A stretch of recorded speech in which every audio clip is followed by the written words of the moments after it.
கிறிஸ்துவுக்குள் அன்பான தேவனுடைய பிள்ளைகளே, இந்த நாளிலே நமக்கு ஆண்டவர் ஒரு மனமகிழ்ச்சியின் நாளை தந்திருக்கிறபடியினாலே இந்த நாளில் நம்ம ஆண்டவருக்கு துதி செலுத்தி அவரை ஸ்தோத்திரம் பண்ணுவோம்.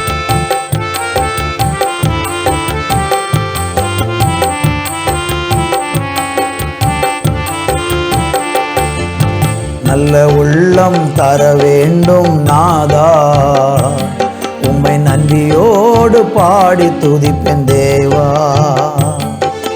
நல்ல உள்ளம் தர வேண்டும் நாதா, உம்மை நன்றியோடு பாடி துதிப்பேன் தேவா.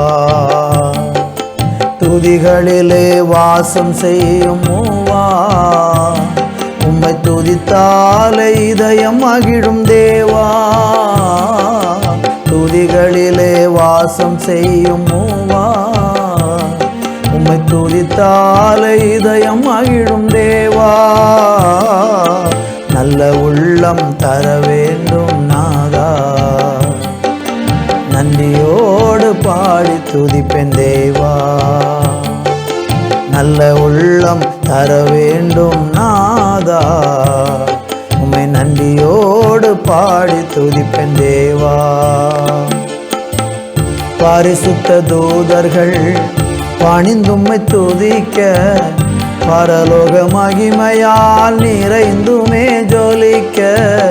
பரிசுத்த தூதர்கள் பணிந்தும்மை துதிக்க, பரலோக மகிமையால் நிறைந்துமே ஜொலிக்க. கர்த்தரின் வாக்குகள் என்னிலே பலிக்க, சுத்தரின் பங்கிலே மகிமையாக ஜொலிக்க. நல்ல உள்ளம் தர வேண்டும் நாதா, உம்மை நன்றியோடு பாடி துதிப்பேன் தேவா. நல்ல உள்ளம் தர வேண்டும் நாதா, உம்மை நன்றியோடு பாடி துதிப்பேன் தேவா. எரிகோ கோட்டைகள் இடிந்துமை விழுந்திட, தாகோன் சிலைகளும் பொடி பொடியாய் நொறுங்கிட. எரிகோ கோட்டைகள் இடிந்துமை விழுந்திட, தாகோன் சிலைகளும் பொடி பொடியாய் நொறுங்கிட. தீமையான எண்ணங்கள் வேரோடு அழிந்திட, நன்மையான ஈவுகள் நாள்தோறும் பெருகிட. நல்ல உள்ளம் தர வேண்டும் நாதா, நன்றியோடு பாடி துதிப்பேன் தேவா. நல்ல உள்ளம் தர வேண்டும் நாதா, உம்மை நன்றியோடு பாடி துதிப்பேன் தேவா. துதிகளிலே வாசம் செய்யும் மூவா, உம்மை துதித்தாலே இதயம் மகிழும் தேவா. துதிகளிலே வாசம் செய்யும் மூவா, துதித்தாலே இதயம் மகிழும் தேவா. நல்ல உள்ளம் தர வேண்டும் நாதா, நன்றியோடு பாடி துதிப்பேன் தேவா. நல்ல உள்ளம் தர வேண்டும் நாதா, நன்றியோடு பாடி துதிப்பேன் தேவா. அன்பு தகப்பனே, இந்த பூமியில் நாங்கள் வாழும் பொழுது ஒரு பரிசுத்தமான இருதயத்தோடு வாழக்கூடிய பாக்கியத்தை எங்களுக்கு தந்துடணும். எங்கள் இருதயத்தை சுத்திகரியும், சாட்சியாய் மாற்றும். இயேசுவின் நாமத்தில் பிதாவே, ஆமேன், ஆமேன். கிறிஸ்துவுக்குள் அன்பான தேவனுடைய பிள்ளைகளே, எசேக்கியேல் தீர்க்க தரிசன புஸ்தகம் 36ஆம் அதிகாரம் 26வது வசனத்தை நம்ம வாசித்து பார்த்தால், அங்கு வேத வசனம் நமக்கு இப்படியாக சொல்லுகிறது: உங்களுக்கு நவமான இருதயத்தை கொடுத்து உங்கள் உள்ளத்திலே புதிதான ஆவியை கட்டளையிட்டு, கல்லான இருதயத்தை உங்கள் மாம்சத்திலிருந்து எடுத்து போட்டு, சதையான இருதயத்தை உங்களுக்கு கொடுப்பேன். அன்பு தேவ பிள்ளைகளே, நான் வாசித்து கேட்ட இந்த வேத வசனத்தில் ஒரு அழகான காரியம் நமக்கு சொல்லப்படுகிறது. அது என்ன என்று நீங்கள் பார்த்தீங்கன்னா, ஆண்டவராகிய தேவன் சொல்கிறாரு, நம்முடைய ஒவ்வொருவருடைய வாழ்க்கையிலையும் கல்லான இருதயத்தை நம்மளிலிருந்து எடுத்து போட்டுட்டு ஒரு சதையான இருதயத்தை நமக்கு தருவேன் என்று ஆண்டவராகிய தேவன் சொல்லக்கூடிய வார்த்தையை நம்ம பார்க்குறோம். கர்த்தருக்கு மகிமை உண்டாவதாக. இந்த நாட்களில் நீங்கள் பார்த்தீங்கன்னா நம்முடைய இருதயமானது தேவனுடைய பார்வையில் ரொம்ப முக்கியமான ஒன்றாக இருக்கிறது. தாவீதை தேர்ந்தெடுக்கும் போது தேவன் ஈசாயினுடைய வீட்டில் வைத்து சாமுவேல் தீர்க்கதரிசி மூலம் சொன்ன ஒரு வார்த்தை என்னவென்றால், மனுஷன் முகத்தை பார்க்கிறான், கர்த்தரோ இருதயத்தை பார்க்கிறார் என்று சொல்லப்பட்டிருக்கிறது. தேவன் நம்மளை நியாயம் தீர்ப்பதும், தேவன் நம்மளை ஆசீர்வதிப்பதும், தேவன் நம்மளை நம்புவதற்கும் எல்லாமே அடிப்படையாக ஆண்டவராகிய தேவன் நம்முடைய இருதயத்தை பார்க்கிறார். நம்முடைய இருதயம் எப்படி இருக்கிறது என்கிறதின் அடிப்படையில் தான் தேவனாகிய கர்த்தர் ஒவ்வொரு மனிதனையும் சந்திக்கிறார், ஆசீர்வதிக்கிறார் என்பதுதான் உண்மை. வேதம் சொல்லுகிறது, மனுஷனுடைய இருதயம் மகா கேடு உள்ளது என்று சொல்லப்பட்டிருக்கிறது. இருதயம் இருக்கிறதுலே மகா கேடு உள்ளது. ஏனென்றால் இருதயத்தில் நிறைய எண்ணங்கள் வருகிறது. நல்ல எண்ணம், அப்பந்தான் நம்ம நல்ல எண்ணங்கள் நமக்குள்ளே வந்திருக்கும். கொஞ்ச நேரத்தில் திடீரென்று நம்முடைய இருதயத்தில் எண்ணங்கள் அப்படியே மாறி போய்விடுகிறது. தவறான ஒரு காரியம் திடீரென்று நமக்குள்ளே வருகிறது. நல்ல காரியங்களை பார்த்து கொண்டு இருக்கும்போது நல்ல எண்ணங்கள் வருகிறது.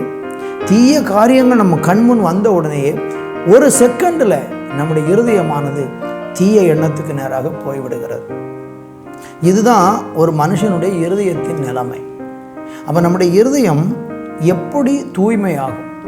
நம்முடைய இருதயம் எப்படி பரிசுத்தமாகும்? நம்முடைய இருதயத்தை பரிசுத்தமாய் காத்துக்கொள்வதற்கு நம்ம என்ன செய்வது? இன்றைக்கி நிறைய பேருக்குள்ளே இருக்கிற ஒரு பெரிய கேள்வி. இன்றைக்கி நிறைய பேர் மிகவும் வேதனைப்படக்கூடிய ஒரு விஷயம் தான், என் இருதயம் எப்படி இருக்கிறதே, பொல்லாத ஒரு இருதயமாக இருக்கிறதே, அசுத்தமான ஒரு இருதயமாக இருக்கிறதே, இந்த இருதயம் சீர்படுவதற்கு நான் என்ன செய்வது என்று சொல்லி அநேக மக்கள் மிகுந்த வேதனையோடு கூட இருக்கிறத பார்க்கும்.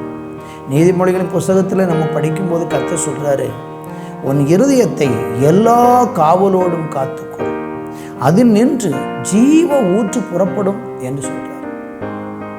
இருதயமானது ஜீவ ஊற்று புறப்பட வேண்டிய ஒரு இடம்.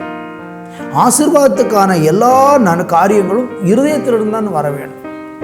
ஆண்டவராய் இயேசு கிறிஸ்து சீசர்களோடு பேசும்போது பரிசேயர்கள் சீசர்களை குற்றப்படுத்தின நேரத்தில் இயேசு ஒரு காரியத்தை சொல்லுவார். மனுஷன் புசிக்கக்கூடிய உணவு அல்லது வாய் வழியாக வயிற்றுக்கு செல்லக்கூடிய எந்த பொருட்களும் மனுஷனை தீட்டுப்படுத்தாது. இருதயத்திலிருந்து புறப்படுகிறவைகளே மனுஷனை தீட்டுப்படுத்தும். இருதயம் மகா கேடு உள்ளதும் திருக்குள்ளதுமாக இருக்கிறது. அந்த இருதயத்திலிருந்து விபச்சாரங்கள், வேசித்தனங்கள், கொலைபாதகங்கள், இப்படி ஆண்டவர் ஒரு பட்டியலே போட்டு சொல்கிறார். இதெல்லாம் நம்மளை உள்ளிருந்து வெளியே வந்து நம்மளை தீட்டுப்படுத்துகிறது. அப்படியானால் நம்முடைய இருதயம் பாதுகாப்பதற்கு நாம் என்ன செய்யணும்? ஒன்று, ஆண்டவரை பார்த்து, இயேசுவே நீர் என் உள்ளத்திலே வாரும், என் இருதயத்துக்குள்ளே வாரும், இந்த கேடான இருதயத்துக்குள், இந்த மகா கேடான இந்த இருதயத்துக்குள்ளே நீங்கள் வந்து என் இருதயத்தை பரிசுத்தப்படுத்தும் என்று நம்ம வேண்டிக் கொண்டால் இயேசு நம்முடைய உள்ளத்தை பரிசுத்தப்படுத்துவார், நம்முடைய இருதயத்தை தூய்மையாக்குவார். அவர் நம்முடைய உள்ளத்துக்குள்ளே வந்துவிட்டால் நம்ம எண்ணங்கள் மாறிவிடும், நம்முடைய சிந்தனைகள் மாறிவிடும். தீய எண்ணங்கள் வரும்போது நமக்குள்ளே வாசம் பண்ணுகிற அந்த இயேசு நமக்குள்ளே இருந்து கொண்டு நம்மை உணர்த்துவார், நம்மோடு பேசுவார். மகனே, மகளே, இந்த அசுத்த வழியை விட்டு விலகிவிடு என்று சொல்லி நம்மளை உணர்த்தி அந்த பாவத்துக்குள்ளே போக விடாமல் நம்ம இருதயத்தை பாதுகாப்பார். இருதயத்தில் இன்றைக்கி நாம் இயேசுவை ஏற்றுக்கொள்ள வேண்டியது அவசியம். அவர் நமக்குள்ளே வரும்போது ஒரு பெரிய மறுரூபம் உண்டாகிறது. கல்லான இதயத்தை நம்மளிலிருந்து எடுத்து போட்டு ஒரு சதையான இருதயத்தை அவர் நமக்கு தருவேன் என்று வாக்கு பண்ணுறார். ஒரு புதிய ஆவியை நமக்கு தருவேன் என்று வாக்கு பண்ணுகிறார். என் அன்பு தேவனுடைய பிள்ளைகளே, உங்கள் வாழ்க்கையில் அப்படிப்பட்ட ஒரு நல்ல இருதயத்துக்காக ஏங்குறீங்களா? கோபமான, அசுத்தமான, பாவமான இருதயம் வேண்டாம். ஒரு நல்ல மனுஷனாக எண்ணங்களெல்லாம் நல்ல எண்ணங்களாக இருக்கணும்னு சொல்லி நீங்கள் ஏங்கி கொண்டு இருக்கிறீங்கன்னா இன்றைக்கி இயேசு கிறிஸ்துவுக்கு உங்கள் வாழ்க்கையில் இடம் கொடுங்க. ஒரு சிலர் இயேசுவை ஏற்றுக்கொண்ட பிறகும் என் இருதயம் இன்னும் அப்படியே கேடுள்ளதாகத்தானே இருக்கிறது, என்னால் மாறவே முடியலை என்று சொல்லி கலங்குறீங்களா? ஒரு ரகசியத்தை உங்களுக்கு சொல்லுகிறேன். நீங்கள் கர்த்தருடைய வேதத்தை உங்கள் இருதயத்திலே வைத்து வையுங்கள். சங்கீதக்காரர் 119 சங்கீதத்தில் சொல்கிறாரு, கர்த்தருடைய வேதத்தை என் இருதயத்தில் நான் வைத்து வைத்தேன் அப்படிங்கிறார். அது மாத்திரமல்ல, 119 சங்கீதத்தில் சங்கீதக்காரன் சொல்லும்போது சொல்கிறாரு, வாலிபன் தன் வழி எதனால் சுத்தம் பண்ணுவான்? கர்த்தருடைய வசனத்தின்படி தன்னை காத்துக்கொள்வதனால் தானே. அப்போ தேவனுடைய வார்த்தை நம்முடைய இருதயத்துக்குள்ளே வரும்போது நமக்குள்ள இருக்கிற அசுத்தமெல்லாம் வெளியேறி தேவனை குறித்த சிந்தனை, ஆண்டவரை குறித்த சிந்தனை, பரிசுத்தமான சிந்தனை நமக்குள்ள அதிகமாகும். கர்த்தருடைய வேதத்தினால இருதயத்தை நிரப்புங்க. நம்ம இருதயம் ஆண்டவருடைய வார்த்தையினால ஒவ்வொரு நாளும் நிரம்பி இருக்கும்போது நம்முடைய இருதயம் தூய்மையாகிக்கொண்டே இருக்கும், பரிசுத்தமாகிக்கொண்டே இருக்கும். தேவனுடைய வார்த்தையினாலே அது கழுகப்பட்டு கொண்டே இருக்கும். தேவனுடைய ஆவியினாலே அந்த இருதயம் கழுகப்பட்டு கொண்டே இருக்கும். அப்படி நமக்கு கல்லான இருதயத்தை நீக்கி சதையான இருதயத்தை தந்து அவருடைய ஆவியை நமக்குள்ளே வைத்து நம்மளை ஆசீர்வதிப்பார். உங்களையும் அப்படியே கர்த்தர் செய்வார். நல்ல பிதாவே, இந்த வேலைக்காக நன்றி. இந்த வார்த்தையை கேட்ட அன்பு பிள்ளைகள் ஒவ்வொருவருடைய வாழ்க்கையிலையும் என் தேவனாகிய கர்த்தர் அப்படியே செய்து மேன்மைப்படுத்த போகிறேன். அதற்காக நன்றி. புதிய இருதயத்தை கொடும், புதிய ஆவியை கொடும். ஆமேன். என் இருதயம் கேடுள்ளதாக இருக்கிறது, நான் இன்றைக்கு என் இருதயத்தை இயேசுவுக்கு கொடுக்கிறேன் என்று யார் இயேசுவண்டைக்கு வருகிறார்களோ அவருடைய இருதயத்தை கர்த்தர் தொட்டு பரிசுத்தப்படுத்தும். இயேசுவின் நாமத்தில் பிதாவே, ஆமேன், ஆமேன்.